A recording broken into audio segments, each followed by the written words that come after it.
제 삶은 완벽하지만 무료한 정물화 같았습니다.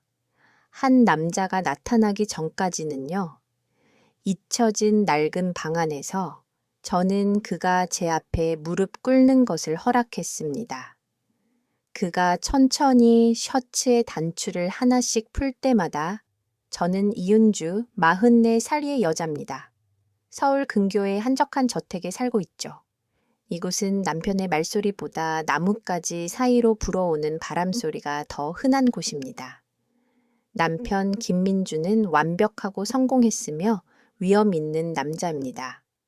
그는 언제나 온 가족의 자랑이었죠. 하지만 저는 한때 고전 무용수였지만 이제는 그의 명성과 책임감 아래 조용히 살아가는 주부일 뿐입니다. 결혼 18년 차, 딸은 유학 중입니다.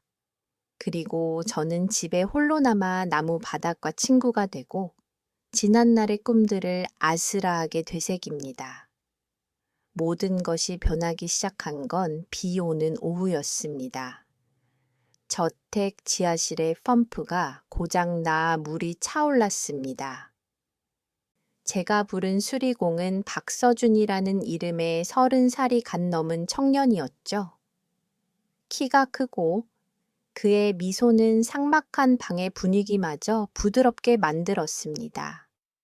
그는 소매를 걷어붙인 셔츠 차림으로 들어왔고 어깨는 빗물에 젖어 있었으며 쉰 듯한 목소리로 정중하게 말했습니다. 펌프 시스템 때문에 전화하셨죠?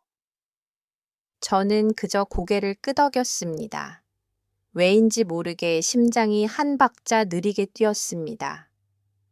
그가 지하실로 내려갈 때 저도 따라갔습니다. 방은 어둡고 축축했습니다. 그가 배관을 살펴보는 동안 갑자기 물줄기가 튀어올라 그의 몸에 튀었습니다. 저는 깜짝 놀랐습니다. 괜찮습니다. 그냥 물일 뿐이에요. 그가 웃으며 말했습니다.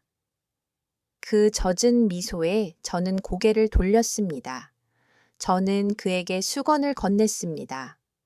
그가 고개를 들자 우리 눈은 몇 초간 마주쳤습니다. 그 순간 저는 낯설면서도 친숙한 느낌을 받았습니다. 마치 전생에 이미 그의 눈빛을 본 적이 있는 것처럼요. 다음 날 오후 그는 새 공구를 가지고 다시 찾아왔습니다. 저는 거울 앞에서 오랫동안 옷을 골랐습니다. 너무 튀지도 너무 무심해 보이지도 않는 옷으로요. 그가 몸을 숙여 배관을 연결할 때 저는 그의 목덜미를 따라 흐르는 땀방울이 젖은 셔츠 속으로 사라지는 것을 보았습니다. 갑자기 당혹스러움이 밀려왔습니다. 잘못된 감정인 걸 알면서도 거부할 수 없었습니다. 그가 일어서다가 기름 묻은 고무 조각이 손에서 미끄러져 손목에 상처를 냈습니다. 피가 배어 나왔습니다. 저는 서둘러 그를 거실로 데려와 구급 상자를 가져와 부드럽게 상처를 닦아주었습니다. 손이 닿았습니다. 그는 아무 말도 하지 않았지만 제가 반창고를 붙일 때 그의 손이 제 손목을 부드럽게 감싸는 것을 느낄 수 있었습니다. 너무 강하지도 너무 약하지도 않은 마치 말 없는 질문 같았습니다. 저는 대답하지 않았습니다. 그저 그의 눈을 깊이 바라보았습니다. 시간이 멈춘 듯한 긴 시선이었습니다. 그날 밤 저는 지하실로 걸어 내려가는 꿈을 꾸었습니다. 희미한 불빛 아래 물방울 떨어지는 소리가 들렸습니다. 그가 저를 기다리고 있었습니다. 아무 말도 없었습니다. 그는 그저 다가와 저를 뒤에서 부드럽게 안았습니다. 심장이 쿵쾅거리는 소리에 잠에서 깼지만 솔직히 말해 저는 그 꿈을 잊고 싶지 않았습니다. 제가 몇 시에 일어났는지 기억나지 않습니다. 다만 창밖의 햇살이 어제와는 다른 색을 띠고 있다는 것만 알았습니다.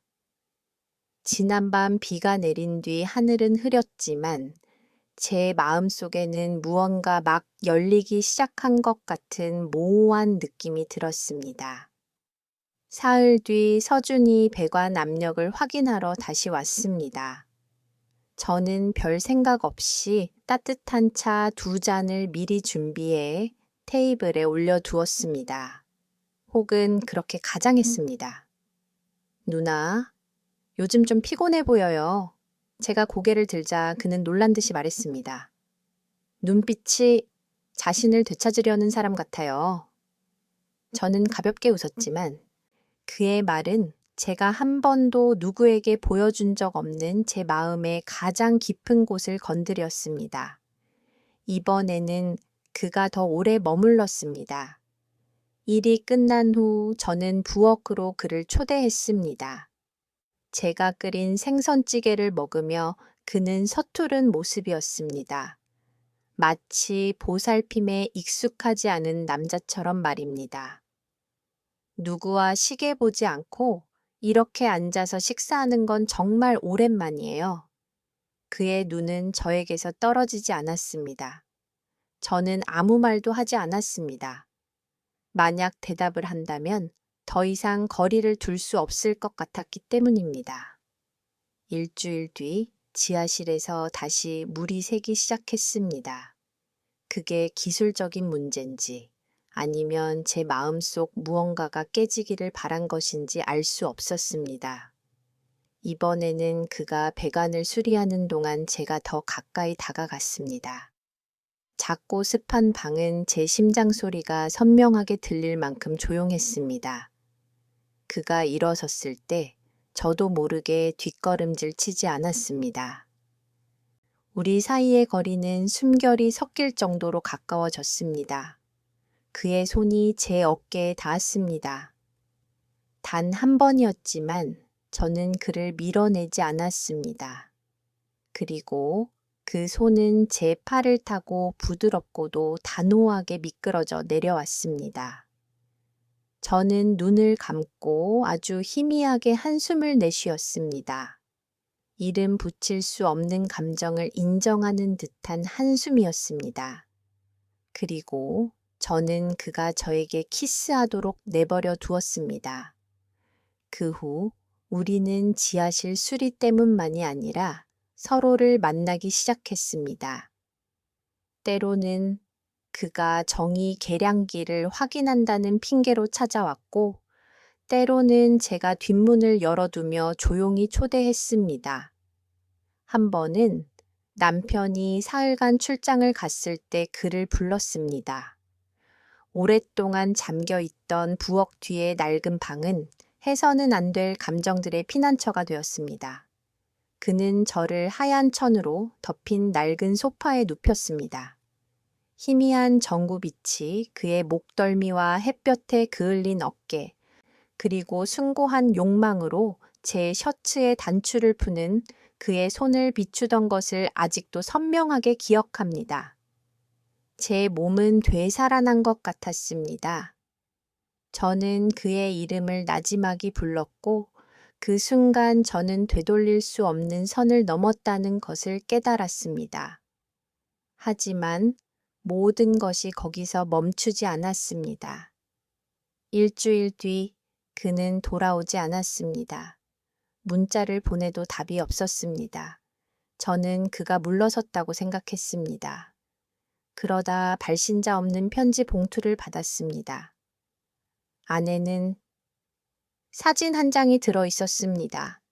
옷을 벗고 있는 제 뒷모습이었습니다. 잠긴 방 안에서 찍힌 자물쇠의 구멍으로 급하게 찍은 듯한 흐릿한 흔적이 있었습니다. 제 심장이 멎는 것 같았습니다. 저는 어찌할 바를 몰랐습니다. 이틀을 더 기다렸고 침묵했던 그에게서 드디어 문자가 왔습니다. 누나에게 상처 주고 싶지 않아요. 하지만 누나의 이런 모습을 다른 사람이 본다면 더 아프겠죠? 저는 그에게 무엇을 원하냐고 물었습니다. 그는 명확하게 말하지 않고 세 마디만 남겼습니다. 저를 떠나지 마세요. 그날부터 저는 두 세계 사이에서 살았습니다.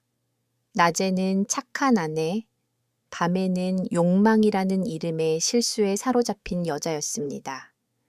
저는 그가 언제 나타날지 몰랐고, 제가 두려워하는 건지 아니면 그 감정을 갈망하는 건지 알 수 없었습니다. 어느 날 오후 제가 술을 놓고 있는데 복도에서 발소리가 들렸습니다. 서준은 평소처럼 문을 두드리지 않았습니다. 그는 제가 언제 건넸는지 모를 열쇠 복사본으로 문을 열고 들어왔습니다. 저는 멍하니 앉아 있었습니다. 그는 조용히 문을 닫고 벽에 기대어 수노턴 바늘을 든 채 꼼짝 못하는 저를 바라보았습니다. 누나, 왜 제가 열쇠를 가졌는지 묻지 않아요? 저는 침을 삼켰습니다. 손은 떨렸지만 목소리는 침착함을 유지하려고 노력했습니다. 제 생각에 우린 더 이상 이렇게 만나서는 안 될 것 같아요. 그는 가볍게 웃으며 천천히 저에게 다가왔습니다. 하지만 저는 반대로 생각해요. 누나도 알잖아요. 누나는 되돌아갈 수 없어요. 저도 마찬가지고요. 그 후 며칠은 문자 폭탄과 예고 없는 방문의 연속이었습니다. 서준은 더 이상 예전의 수줍은 수리공이 아니었습니다. 그는 제가 통제할 수 없는 그림자가 되었습니다. 한 번은 제가 슈퍼마켓에 갔을 때 낯선 사람이 다가와 USB를 건네고는 사람들 틈으로 사라졌습니다. 저는 알 수 없는 두려움 속에서 그것을 열었습니다. 안에는 지하실 천장 구석에서 찍힌 영상이 들어 있었습니다. 선명하고 완전했으며 너무나 현실적이었습니다. 저는 공포에 휩싸였습니다. 그곳에 카메라가 있다는 것을 그 누구도, 그를 제외하고는 아무도 몰랐습니다. 그날 밤 남편이 일찍 돌아왔습니다. 제가 거울 앞에서 세수를 하고 있을 때 예정보다 일찍 현관문 열리는 소리가 들렸습니다. 출장이 중간에 취소됐어. 그가 저를 보지 않고 말했습니다. 거울 속 제 얼굴은 새하얗게 질려 있었습니다. 저는 몸을 돌려 억지 미소를 지었습니다. 저녁 드실래요? 당신이 좋아하는 죽순찌개를 끓였어요. 그는 고개를 끄덕였습니다. 하지만 그의 눈빛에 무언가 불안한 기운이 감돌았습니다.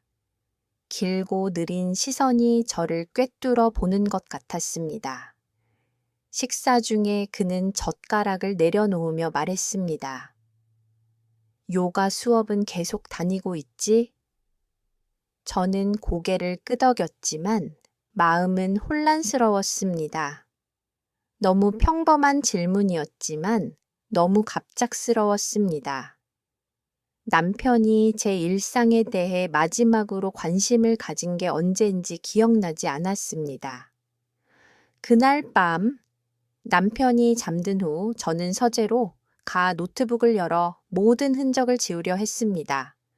하지만 서준에게서 문자가 와 있었습니다. 누나, 마지막으로 부탁할게요. 한 번만 더 만나줘요. 그러고 나면 사라질게요.